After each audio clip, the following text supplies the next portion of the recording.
वायने त्याचा शेवट होतो असे शब्द आपण कसे वाचायचे किंवा कसे त्याचा उच्चार करायचा हे शिकणार आहोत। आता इथे तुमच्या समोर मी काही शब्द लिहिलेले आहेत। त्या शब्दांच्या शेवटी जर तुम्ही बघितलं तर तुम्हाला प्रत्येक शब्दाच्या शेवटी एस दिलेलं दिसेल आणि इकडे प्रत्येक शब्दाच्या शेवटी शेवटचा अक्षर हे वाय आलेला आहे।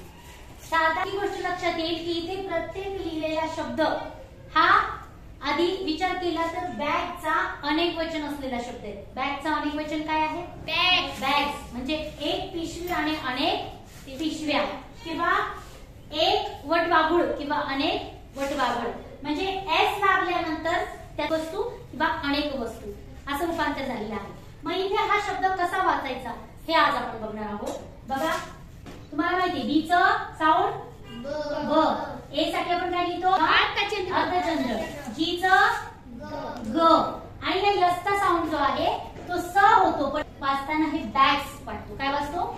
बॅग्स म्हणजे आधीचं जे ग आहे त्याचा पाय मोडतो म्हणजे आधीचा शब्द आपण अर्धा लिहितो आणि पुढचा शब्द पूर्ण।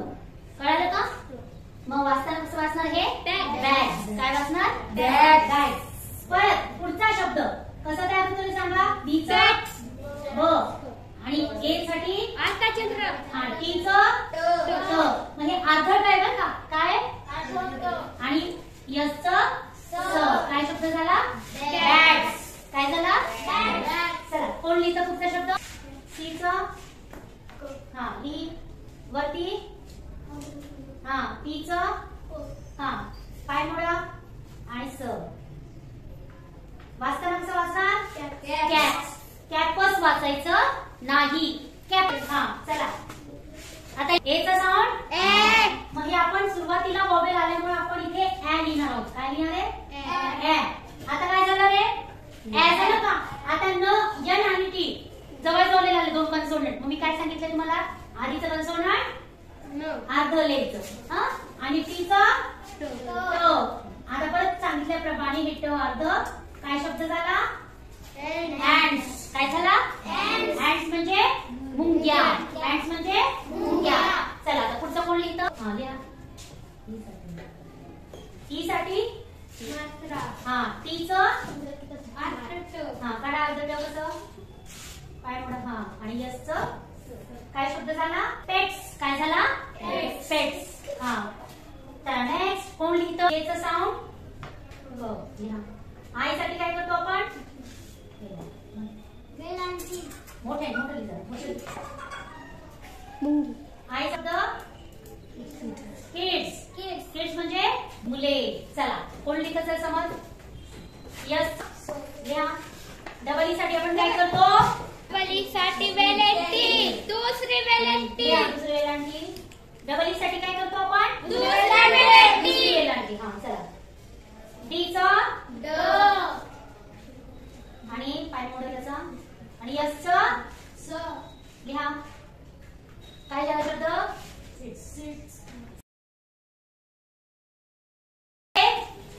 वाय एंडिंग वर्ड्स बघत आहोत। इथे प्रत्येक शब्दाला शेवटी वाय लिहिलेला आहे। तुम्हाला मी वायचा आवाज काय सांगितलेला? य। परंतु इथे शेवटी वाय आल्यानंतर त्याचा साऊंड य लिहायचा नाही। त्याला वेलांटी द्यायची। काय करायचं? वेलांटी। मग आता ब चा साऊंड ब। ओ साठी काना आणि अर्थचंद्र, टी च ड आणि वाय साठी दुसरी वेलांटी। काय शब्द झाला? बॉडी। बॉडी म्हणजे शरीर। आता दुसरं कोण लिहितं? हवेच।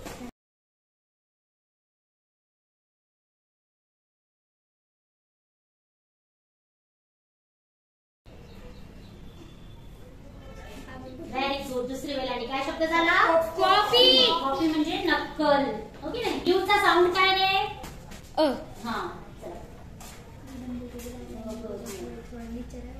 चला यल चा साऊंड आणि वाय साठी दुसरी वेलांटी। काय शब्द झाला? अगली। अगली म्हणजे कुरूप।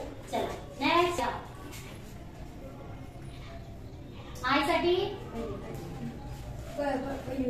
ओके आणि टी च हे आठव आणि वाय साठी काय शब्द झाला?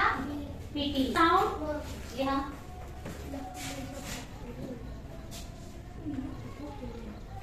चल कृष्णा बीचं सांग, बी तुम्ही सांगते. हा पहिली वेलांटी. यलचं साऊंड ल पूर्ण लिहायचं का? हा लिहा. ल असं लिहा. हा क. आणि वायची वेलांटी बिलकी. बिलकी म्हणजे तुथार. चला बीचं साऊंड ई साठी मात्रा. हा आता आरचं साऊंड र. आणि वाय साठी वेलांटी. काय झाला? वेरी. वेरी म्हणजे खूप. हा. तो आय साठी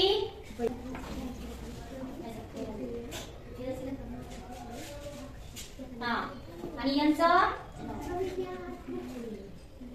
आणि वाय साठी दुसरे वेलांटी. हा काय शब्द झाला? तिनी. काय झाला? तिनी म्हणजे छोटा. छोटा पण. चला नेक्स्ट. हा लिहा. हा आता यू साठी आपण काही लिहितो का? नाही. सी चं साऊंड.